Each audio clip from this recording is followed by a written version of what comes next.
E aí, pessoal? Então, estamos mais uma vez aqui para falar sobre consciência, sobre neurociência, sobre as relações que existem entre o cérebro e essa percepção que a gente tem de nós mesmos.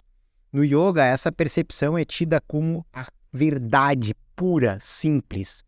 No yoga tradicional, a consciência é vista como algo praticamente divino.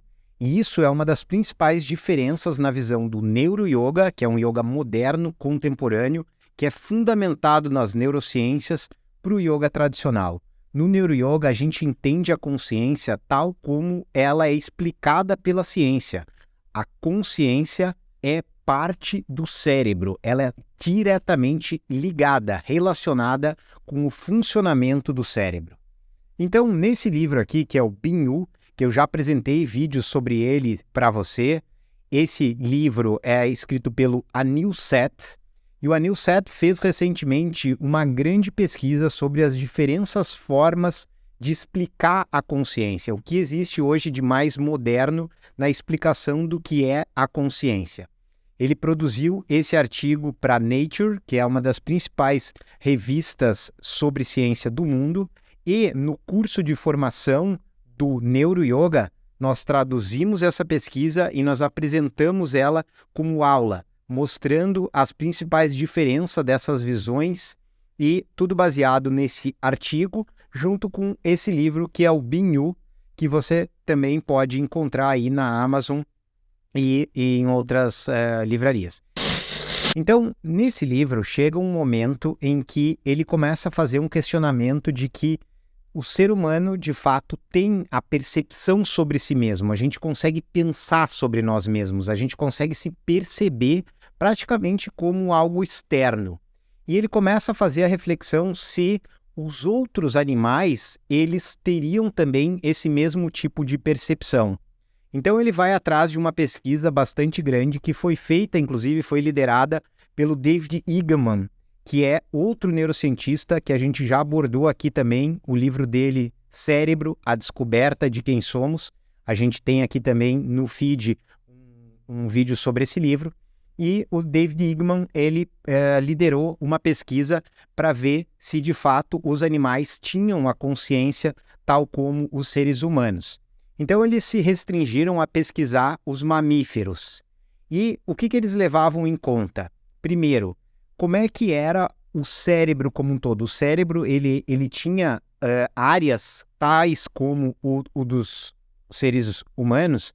Ele tinha uma área relacionando a coluna com o cérebro, que passava as informações para todo o corpo. Ele tinha uma área mais relacionada aos instintos. Ele tinha diferentes funções no cérebro, então isso foi algo que eles levaram em consideração. Mas o principal ponto aqui é que o Anil Seth, ele começa a apresentar que existe uma diferença entre consciência e inteligência. Então, inteligência, de fato, todos os animais e até mesmo as plantas, eles possuem. Então, quando uma planta, por exemplo, ela se vira para o sol para absorver mais aquela informação do sol, porque aquilo ali é importante para ela, captar aquela luz do sol, aquilo é uma forma de inteligência. Mas isso não significa necessariamente que seja consciência.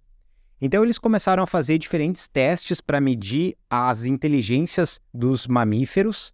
Então, por exemplo, um dos testes era para ver se eles conseguiam perceber a diferença de recompensas. Então, eles faziam determinada tarefa, tinham uma recompensa. Faziam uma outra tarefa, tinham uma recompensa maior. Então, eles foram vendo se os animais conseguiam fazer isso. E, de fato, eles conseguiam. Depois, eles conseguiam ver, eles tentavam perceber se os animais conseguiam, de alguma forma, manifestar tais emoções como nós temos, como, por exemplo, surpresa, como medo, como alegria. Então, eles começaram a ver que, de fato, isso também os animais tinham. Se os animais tinham a percepção de que eles movimentavam o corpo de forma diferente, então eles conseguiam fazer um determinado movimento com uma área e não com outra. Então isso já não foram todos os mamíferos que conseguiam fazer. Mas o teste derradeiro, o mais importante para se perceber, para marcar se de fato os mamíferos tinham consciência, foi o teste do espelho. Então eles colocavam os mamíferos diante dos espelhos, e daí eram os mais variados animais. Era rato, era coelho, era cachorro, gato.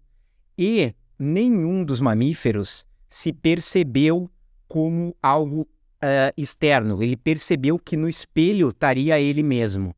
Então, o Anil Seth, ele chega à conclusão ali que, de fato, os animais, especialmente os mamíferos, eles têm diversas capacidades e inteligências, muitas vezes até inteligências diferentes das nossas, mas eles não têm essa percepção deles mesmos, tais como o ser humano tem. Então, ele considerou o ser humano como o único mamífero que possui a consciência de si mesmo.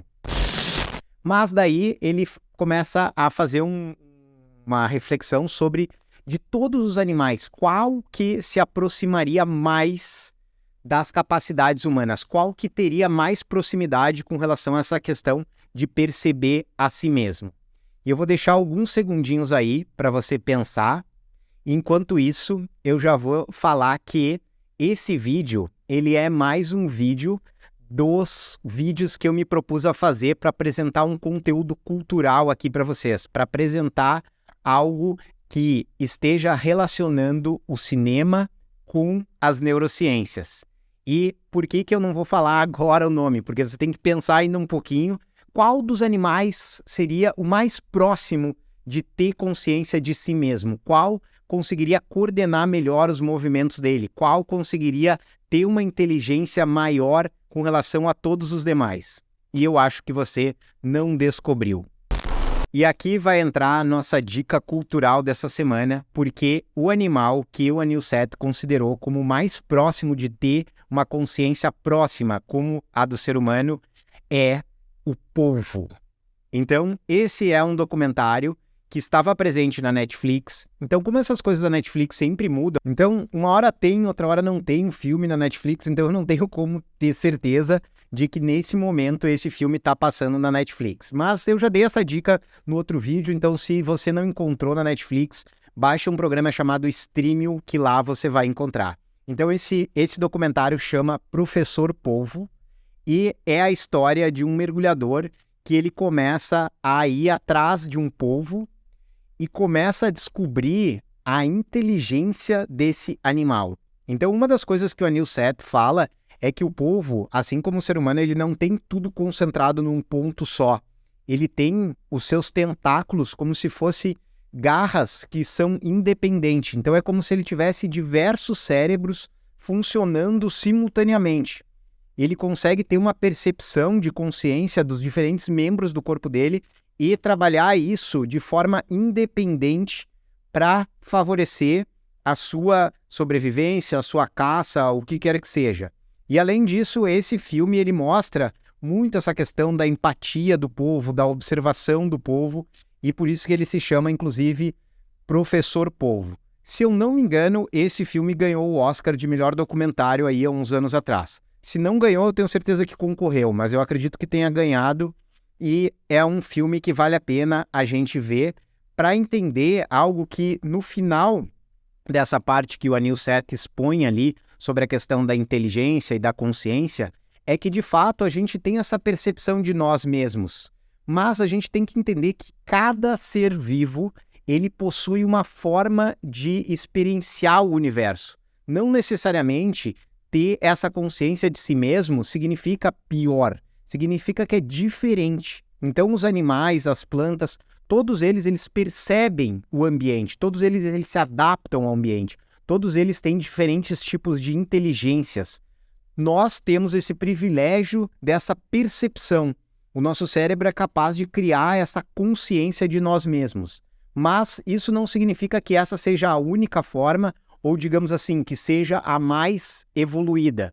Esse é outro ponto que o Anil Seth defende no livro, de que existe uma linha filosófica que é chamada funcionalismo, e que ele parte do pressuposto de que, num determinado momento, um sistema complexo vai desenvolver a consciência. E ele não acredita nisso. Então, ele acredita que mesmo uma inteligência artificial altamente desenvolvida, não necessariamente ela vai ter essa percepção dela mesma tal como nós, seres humanos, temos. Isso não significa que a consciência é divina, isso não significa que ela é eterna. Isso significa, sim, uma capacidade que o nosso cérebro teve de desenvolver essa percepção, também voltando aquilo para a sua sobrevivência, voltando aquilo para desenvolver mais bem-estar, para se proteger, para proliferar mais. Então isso foi algo maravilhoso que o nosso cérebro desenvolveu, é algo que a gente tem que de fato valorizar, talvez realmente só sejamos nós, os seres vivos nesse planeta, que tenhamos essa capacidade de se perceber a si mesmo, mas nós não somos a única forma e nem a melhor forma de percepção. Então, essa é a dica de hoje, o documentário Professor Polvo, que vai nos ensinar bastante aí sobre a inteligência dos animais e vai apresentar aí o animal que, segundo a Nilset, é o mais próximo de ter uma consciência tal como nós, seres humanos. Espero que você tenha gostado. Deixe aqui nos comentários se você já viu esse filme, se você já ouviu falar e se você tiver sugestão de algum outro filme que tenha relação das neurociências com o filme, né? Que tem um filme que nos explique, que nos ensine algo sobre neurociência, sobre funcionamento do cérebro. Deixe aqui nos comentários também, que se eu conhecer, eu já vou colocar aí na lista dos próximos vídeos para recomendar para vocês. Então, até o próximo vídeo.